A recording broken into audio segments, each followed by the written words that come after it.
क्या दिल टूटने के बाद इंसान वाकई बदल जाता है? शायद तुमने भी कभी सोचा हो, दिल टूटने के बाद इंसान पहले जैसा क्यों नहीं रहता? क्या वाकई वो बदल जाता है? या फिर वो सिर्फ लोगों को पहले से ज्यादा समझने लगता है? जरा सोचो, पहले शायद तुम हर बात फौरन कह देते थे, हर शख्स पर जल्दी यकीन कर लेते थे, और किसी के चले जाने का ख्याल भी तुम्हें डरा देता था। फिर कुछ हुआ और अचानक तुम खामोश होने लगे, लोगों को समझने लगे, हर बात पर यकीन करने से पहले रखने लगे। लेकिन यहाँ एक सवाल है, क्या ये तब्दीली वाकई तुम्हें मजबूत बना रही है?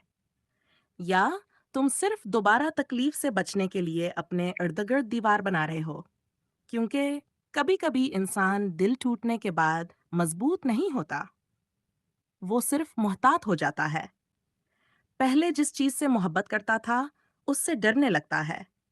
पहले जिस पर भरोसा करता था, उस पर शक करने लगता है, और फिर वो सोचता है कि मैं बदल गया हूं। लेकिन शायद असल सवाल ये नहीं कि तुम बदल गए हो या नहीं। असल सवाल ये है, तुम्हारे अंदर जो तब्दीली आई है, वो तुम्हें बेहतर इंसान बना रही है या सिर्फ पहले से ज्यादा दूर?